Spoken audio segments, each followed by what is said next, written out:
자, 우리가 지금부터 배울 내용은 호르몬입니다. 자, 이 호르몬과 이어서 항상성까지 공부를 할 거예요. 아시겠죠? 오케이. 자, 가장 먼저 우리는 호르몬에 대해서 공부를 할 거고요. 호르몬. 자, 호르몬이라고 하는 것은 다른 거 다 필요 없이 딱 한 가지 정도 기억하시면 되겠습니다. 뭐냐면은 우리 몸에서 기능을 조절하게 된다. 알겠습니까? 우리 몸의 기능을 조절한다. 그 다음 이렇게 기능을 조절하게 되면서 뭐 잘 활발하게 둔하게 성장하게 여러 가지 역할을 담당한다라고 하면서 이 생명학적으로 다루고 있는 단어가 있어요. 우리 몸의 생리 조절을 담당한다. 이렇게 이야기를 합니다. 아시겠죠? 요거 하나 알아두셨으면 좋겠습니다. 자, 그런데 이 호르몬이라고 하는 친구는요, 꽤 재밌는 특징이 한 가지가 있어요. 뭐냐면 분비관이라고 하는 것이 따로 존재하지 않아요. 자, 분비관이라고 하는 것이 존재하지 않는다라고 하는 것은 이렇게 생각하시면 되겠습니다. 여러분, 우리 침샘은 침을 만들어서 입으로 내보내는 전용 통로가 있죠. 그쵸? 통로 있을 거 아니야. 그치? 입 안에 구멍이 있을 거 아니야. 그 다음 위액 혹은 이자액 같은 경우는 그 성분이 나오는 전용 통로가 있는 거죠. 그쵸? 근데 분비관이 없다는 소리는 뭐냐면은 호르몬이 나오는 전용 통로가 없는 거예요. 엥? 자, 이거를 다른 말로 이야기하게 되었을 때 호르몬만 따로 이동하는 곳이 없다는 소리야. 그럼 우리 몸 전체로 이동하기 위해서 다른 친구에 섞여서 융화되어서 진행해야 되겠지? 우리 몸 온몸 곳곳을 돌아다니는 친구 누가 있죠? 혈액. 따라서 호르몬은 혈액을 따라 이동하게 됩니다. 혈액을 따라 이동하게 된다. 알겠습니까? 굉장히 중요한 내용이에요. 그 다음 두 번째로 기억해 두셔야 될 것은 내분비샘이라고 하는 단어가 있습니다.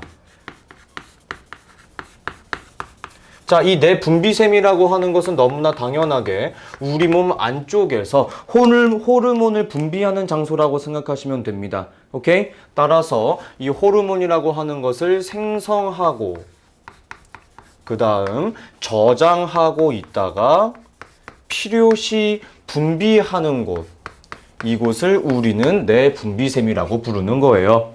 여기까지야 됐습니까? 됐죠? 그 다음 세 번째로 기억하실 것은 이 호르몬이라고 하는 친구는요, 주 성분이 단백질로 구성되어 있습니다. 물론 이제 고등학교 1학년 때 종종 나오는 개념 중에 하나인데, 여러분 성장 호르몬이라고 하는 것은 지방 성분이라고도 볼 수 있어요. 약간 우리를 이제 말장난하게 딱 좋은 문제 스타일 나올 수도 있겠지. 그런데 우리는 그냥 지금 당장은 단백질이 주된 구성 물질이구나, 구성 성분이다. 요 정도 우선 머릿속에 넣어 두셨으면 좋겠습니다. 됐나요? 됐죠? 근데 여러분 우리 천천히 한번 생각을 해볼까요? 우리 몸에서 기능을 조절했던 친구가 호르몬 말고 한 친구가 또 있었어. 바로 저번 시간에 배웠던 친구죠. 누구요? 신경이 있었어요. 그쵸? 따라서 저희는 지금부터 할 일이 뭐냐면은 두 번째, 신경과 호르몬에 대해서 약간의 비교 분석을 한번 해볼까 하는 거죠. 자, 자리가 넉넉치 않으니 차이점은 오른쪽에다가 필기를 한번 해볼 거고요. 우선 가장 먼저 공통점부터 한번 다뤄보도록 할게요. 우선 신경과 호르몬은 너무나 당연하게 공통점이 우리 몸에 무엇을 조절한다 했습니까? 기능을 조절할 것이다. 이해됐어요? 그쵸? 당연한 내용일 거예요. 우리 몸의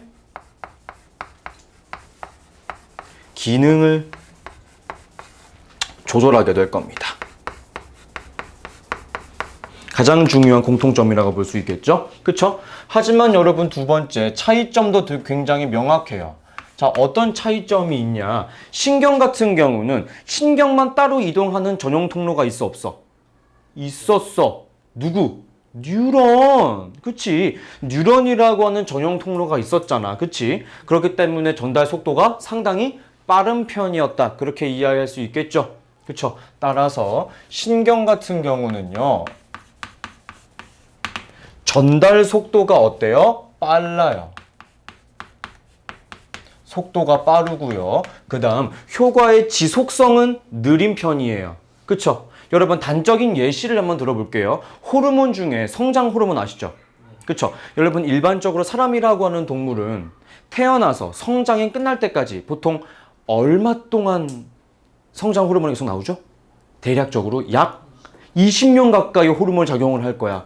신경은 그렇지 않죠. 그래서 지속 시간이 상대적으로 어떻다? 짧다. 그쵸? 그리고 다시 한번 말씀드립니다. 뉴런이라고 하는 곳을 따라 이동하게 될 것이다. 그리고 작용하고 있는 범위도 그렇게 넓지는 않아요. 좁죠? 하지만 세 번째, 방금 전에 공부했던 바로 이 호르몬이라고 하는 친구는 신경에 비해서는 전달 속도가 어때? 조금 느려. 왜냐하면 혈액을 따라 이동하기 때문에 속도가 빠를 수는 없어. 하지만 20년 동안 호르몬이 작용할 수 있었던 것처럼 지속 시간은 상대적으로 길다 이야기할 수 있을 것이고, 이동하는 매체가 무엇이라 그랬습니까? 혈액이라 그랬죠. 그 다음 우리 몸이 성장할 때 손가락 한 마디가 다 커지고 나야 다른 부위가 커집니까? 그렇지 않죠. 전체적으로 커지기 때문에 작용하게 되는 범위가 굉장히 넓은 편에 속한다 볼 수 있겠습니다. 여기까지 이해됐나요? 됐죠? 약간 구분을 좀 해주셨으면 좋겠습니다. 자, 그 다음 세 번째로 이야기할 것은 뭐냐면은 사과부터 해야 될 것 같네. 미안합니다. 네, 특징이에요. 자, 웬만한 특징은 제가 위에서 다 설명했던 것 같아요. 그죠? 속도, 지속시간, 전달 매체, 작용 범위 같은 등 여러 가지 내용을 설명을 다 했습니다. 그죠? 좋아요. 몇 가지 더 이야기를 한번 해보자면 첫 번째로 말씀드리고 싶은 게 있습니다. 여러분, 이 호르몬은요, 적정량이 있을 때가 좋아요. 너무 많으면, 오케이? 양이 너무 많아지면 무슨 일이 발생하느냐? 과다증이라고 하는 질병이 발생해요. 과다증. 오케이? 그런데 반대로 이 호르몬의 양이 너무 적어도 무슨 일이 발생하냐? 결핍증이라고 하는 일이 발생합니다. 그러니까 이 호르몬은 적당한 게 좋을까요? 많고 적은 게 좋을까요? 네, 적당한 게 가장 좋다. 요거 하나 알아두셨으면 좋겠고요. 이 호르몬은 쌤 그러면 양이 적당하다는 게 어느 정도인 건가요? 그건 이제 뭐 사람 바이 사람일 거고 호르몬 바이 호르몬이겠지만 중요한 게 이거예요. 적은 양으로도 가지고 올 수 있는 효과는 생각보다 꽤 큽니다. 아시겠습니까? 저것도 하나 알아두셨으면 좋겠어요. 자, 제가 생각하는 마지막 가장 중요한 것은 이겁니다. 별표 하나 쳐주시고요. 사과드렸던 이유가 바로 이겁니다. 암기해 주셔야 될 것 같아요. 뭘 암기하셔야 되냐? 내 분비샘의 이름과 이 내 분비샘에서 분비되는 호르몬의 이름들은 어쩔 수 없어요. 암기하셔야만 합니다. 근데 여러분 학교 바이 학교예요. 어떤 학교는 이걸 다 하지 않고 몇 개만 하는 경우도 있으니까 너무 안타깝게 생각하지 마시고 우선 학교 수업 우선 들어보시는 게 저는 우선이라고 생각이 드네요. 됐습니까? 됐죠? 좋아. 자, 네 번째로 강의할 것은 뭐냐면은 항상성이라고 하는 겁니다. 항상성.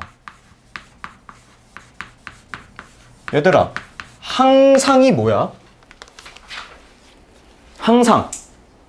always. 그쵸? 네. 항상. 언제나 일정한 것을 이야기하는 거라고 생각하시면 될 것 같습니다. 그죠? 따라서 항상성이라고 하는 것은 사람의 몸에서 언제나 일정한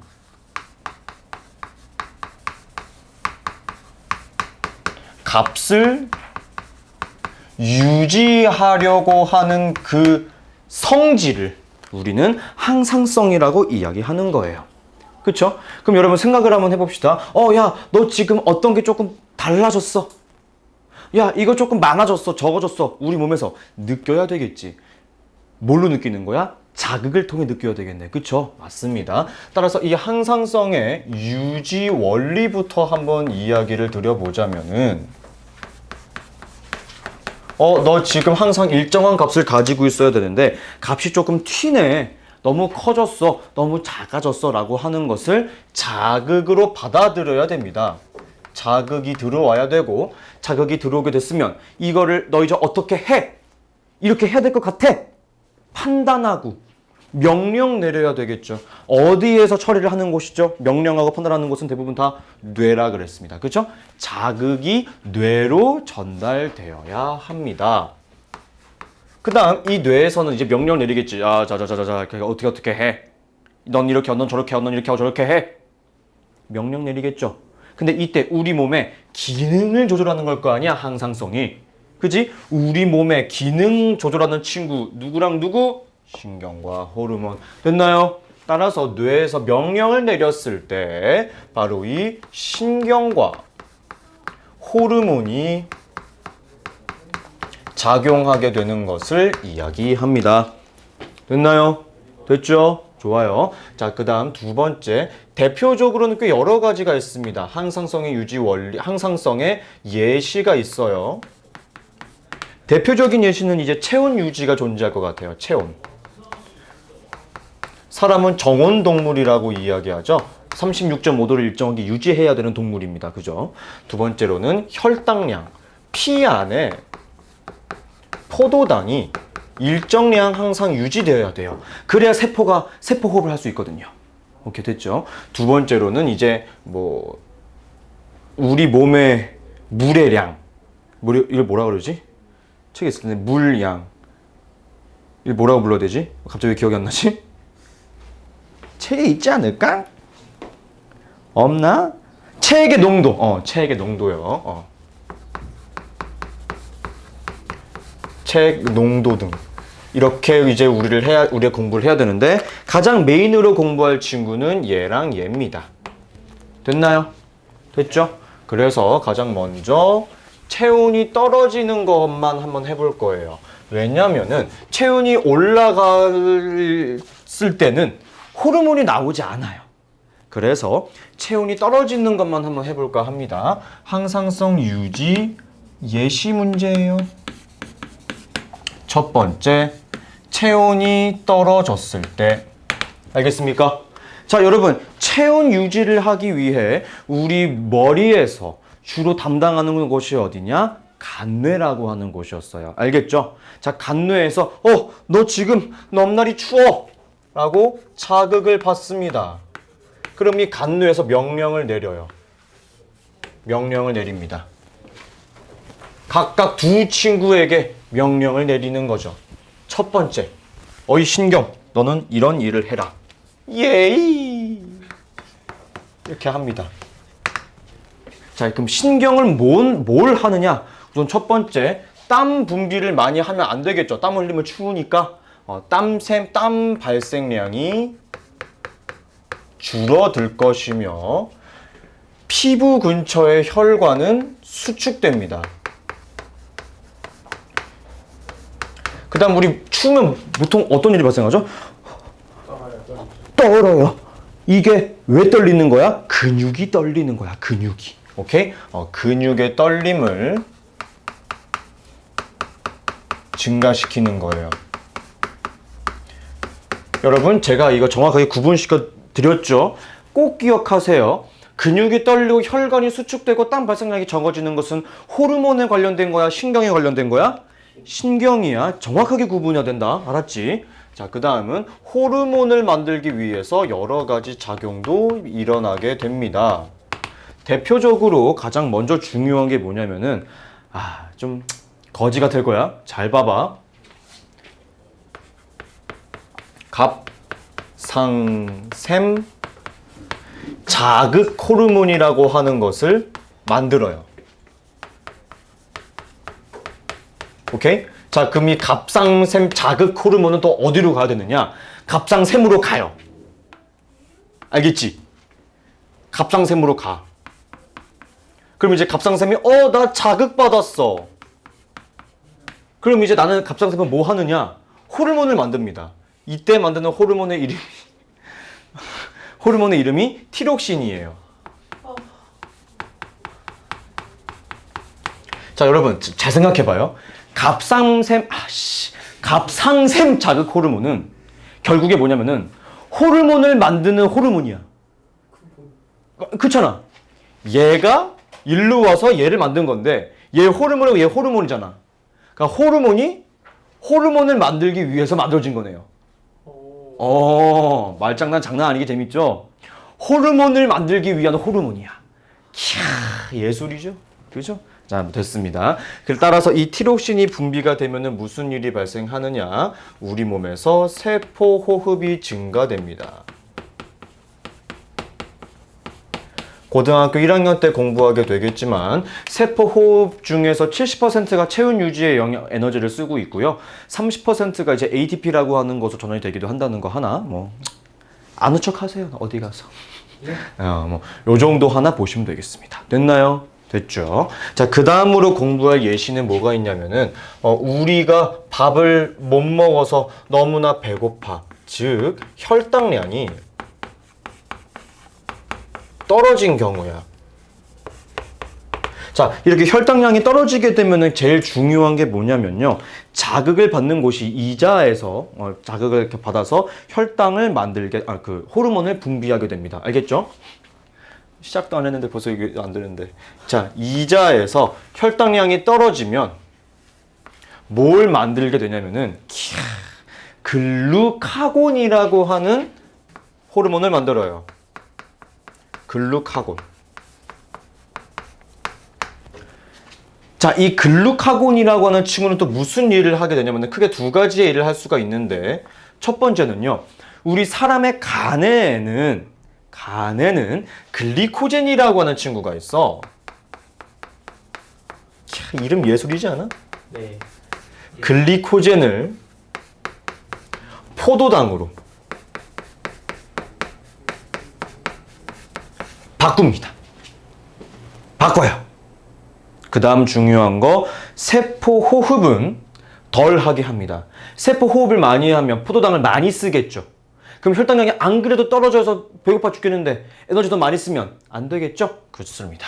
그래서 포도당으로 바꾸고 그 다음은 세포 호흡을 조금 덜 하게 해요. 알겠습니까? 그쵸? 자, 그 다음 중요한 거 세 번째. 자, 밥 먹었더니 배가 아주 빵빵하니 배가 엄청나게 부르구만. 혈당량이 올라갔어. 이때는 또 무슨 일이 발생하느냐? 이자에서 똑같이 호르몬을 생성을 합니다. 이때 생성되는 호르몬이 바로 인슐린이에요. 이때 인슐린은 또 무슨 일을 하게 되느냐? 우리 혈액을 따라 둥둥 떠다니고 있었던 포도당을 간에다가 저장을 합니다. 어떤 형태로 저장을 하느냐? 글리코젠의 형태로 저장을 해요. 예술이죠? 그 다음 무슨 일을 하게 되느냐? 야, 혈액에 너무 당이 많아. 빨리 없애버리자. 세포 호흡을 촉진시켜요. 됐습니까? 자, 예술입니다. 단어만 봐도 이미 빡치기 시작할 거예요. 그죠? 화가 많이 나야 될 겁니다. 갑상샘 자극 호르몬이 티록신을 만들어. 그 다음 이자에서 글루카곤이 글리코젠을 인슐린이 포도당을 글리코젠. 이름 예술일 거예요. 암기 똑바로 해야 된다. 알았지? 암기 똑바로 해야 돼. 오케이? 강의 여기까지 하겠습니다. 문제 풀어보세요.